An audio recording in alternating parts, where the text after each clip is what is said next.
I'm sorry, this is video 2. Somebody didn't know how to turn a refrigerator on, so I had to end my message. Wow, that's crazy. This must be important for that to happen. Don't know how to turn the refrigerator on to interrupt such a message as that.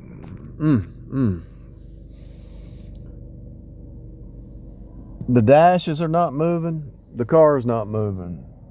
But as soon as I start moving, it doesn't. I don't sense that I'm moving, but the dashes look like they're moving.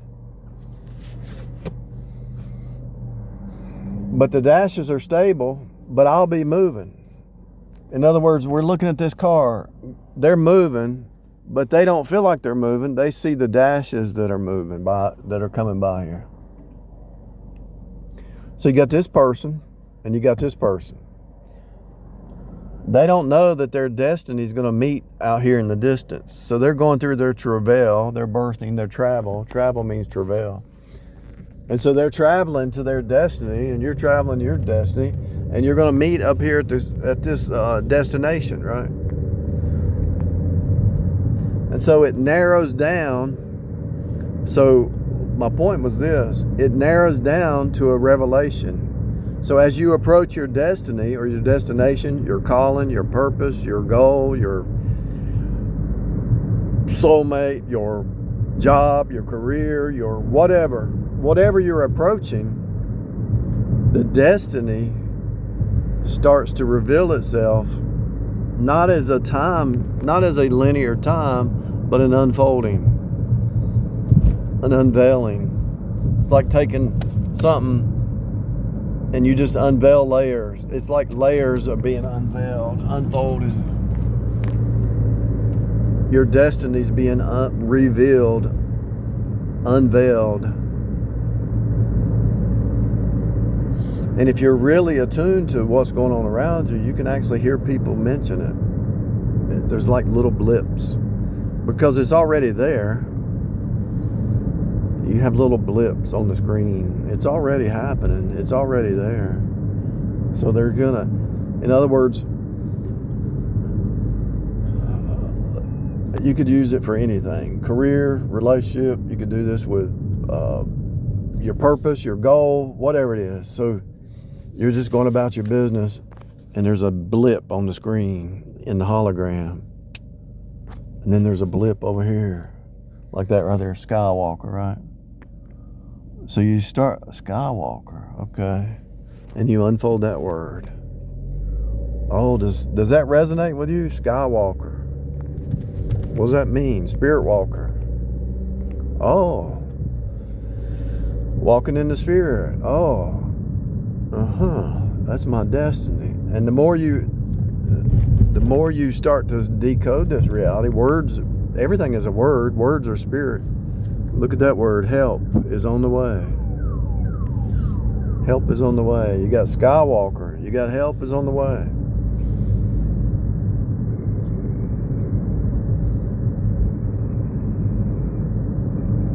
Injured.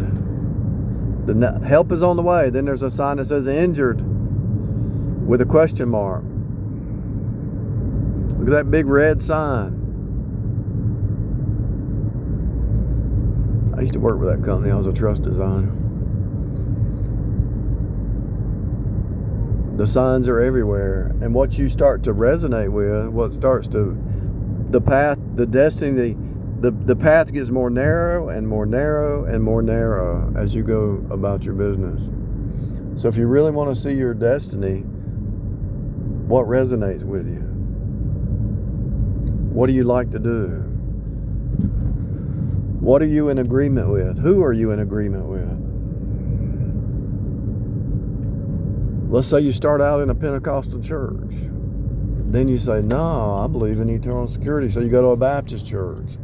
And you say, I'm not a legalist. So you leave the Baptist church that's a legalist church.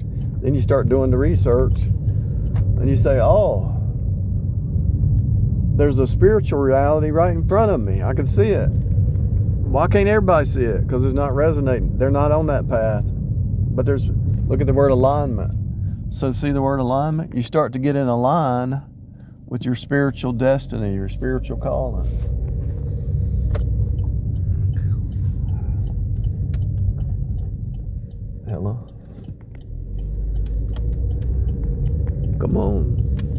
somebody's waking up. Maybe somebody can hear me. Not many people can hear what I'm saying. Not many people can hear me. There's that car wreck again. You had a wreck. You injured. You hurt. Help is on the way. Look at that sign on the bottom left. Now these are good signs too. These are good signs because they change them a lot. And when a sign is changing, that's a sign. So let's look at that. Car wreck with a question mark. Safesober.com. And the last sign that they had down the road was need help or something like that. And then the other one says help is on the way or something to that effect. And so when you look at that, it depends on who it is. Okay, so when you're looking at any sign, any image, so you might look at that sign and say, yeah, I had a car wreck. I need to get my car fixed. I need a new car. Somebody else might look at that sign and say, I want to be a lawyer. I want to be a lawyer like them. I need to go to college. I need to take a class, a lawyer class. And somebody else might see safe and say, I need to get me a gun and be safe. Somebody else might see sober and they say, I need to sober up and quit drinking. And so everybody can look at that sign with a different perspective. If you have a holographic mind, you can look at it like a archetypical storyline. Another person might look at that sign and say, hey, I can climb up there and do that for a living. Somebody says, well, I designed that sign. I painted that sign, or I made it, whatever. Somebody else might be an electrician, look at the electrical. Somebody else might be a person who's dug a hole to mount that in the ground, concrete into the ground. And somebody else might see the sign, not even notice it, and they just look at those chemtrails. And then there's somebody else with the advertising mind says, oh yeah, that's a great place to put it because right down here is Main Street, one of the main streets. And so it depends on your perspective. It depends on your awareness. It depends on what resonates with you. There's a lot of stuff going on. This snapshot, people could look at a whole, just taking this snapshot right here, people could have different perspectives of what's going on. And so somebody might say, oh, I want to work for the power company. They might resonate. That's their career path. Somebody might say, I want to fly those airplanes. That's their career path. But your destiny becomes more clear and narrow as it's unfolded or unveiled. And you know it's true because in Genesis, hath God said, and then over time, the storylines are revealing that the energy of the flesh is nothing but sin, but the power of the Spirit is power. And so we see all the way to Revelation, those storylines point to Revelation, and Revelation is just a revealing of who Jesus is in the storyline from Genesis. So that applies to your life, and that applies to the spirit walk, and that applies to just everything.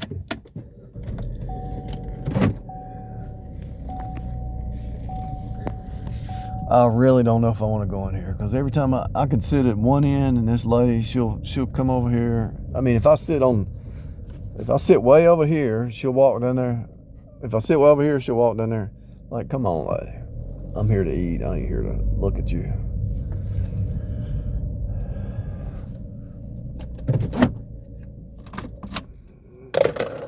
If she was pretty, maybe that'd be a different story. I mean, she's not. Anyway, I got somebody staring at me. I'm staring back at him. Like, come on, man. What? I don't care if you were in the 5th Marine Corps in 1930. Be real. Quit staring at people.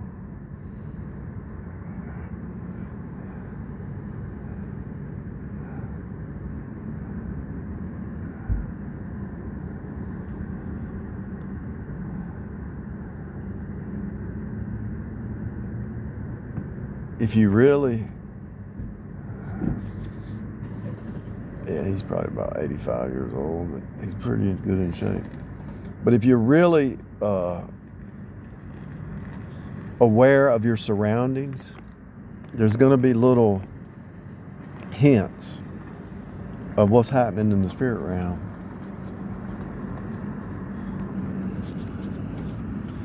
Is that a gang stalker?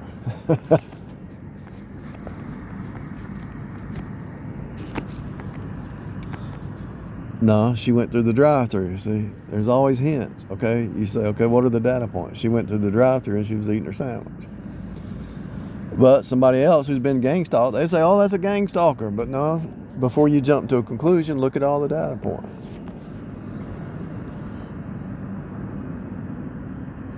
It's nice to see somebody, though, who was in the military, driving a nice car, chilling, taking it easy, still at their age, getting around, walking good, healthy. That's a good sign, you know. I mean, look at that. I mean, that car is clean. You got the handicap sign up. I mean, but they got a clean car. So you look at the data points spiritually, and you can actually see like a convergent path. You know, it's kind of like the train. The videos I did with the train track. I didn't go into detail, I don't think. But if you got, let's say there's two people. It could be a job, career, whatever. And there's this track, and there's this other track, and you look off in the distance, and you actually see it converging in the distance. If you are astute enough, you can see the data points right now. For real.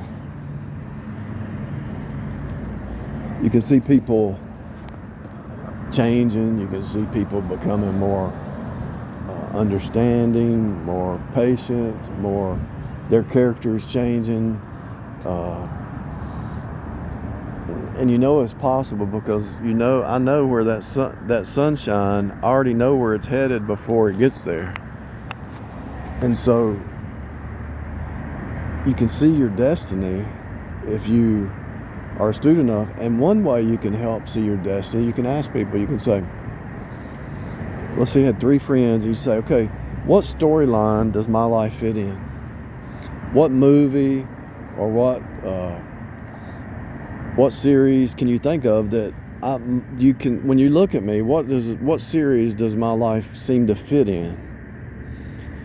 Ask a friend and say, be nice about it, don't say nothing. And then get 3 people to tell you, and you can actually see your own destiny by how you can't take one person's view because everybody's view is skewed. But you take 3 or 4 or 5 people and they're all saying the same thing, then you know your destiny. What kind of work do you like to do? You know, you can see your destiny. You can actually see it. You can see it in the distance. If you really just be still and know that I am, meaning God, be still and know that God is, and just listen, and He'll show you your destiny.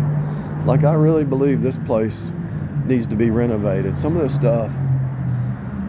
stuff's just been here forever. Something's getting ready to happen with this place. It needs to be renovated. It needs to be new management. The younger generation needs to take it over and turn it into something that's, it has a good feel about the old days, but sometimes you need to move to the new days. You know, the old days, the old way of thinking, it has to die. This is a revelation experience. From Genesis to Revelation, your old ways of thinking have to die. And God is trying to break you from your old ways of thinking to reveal new ways of thinking. More freedom, more truth. It has to die.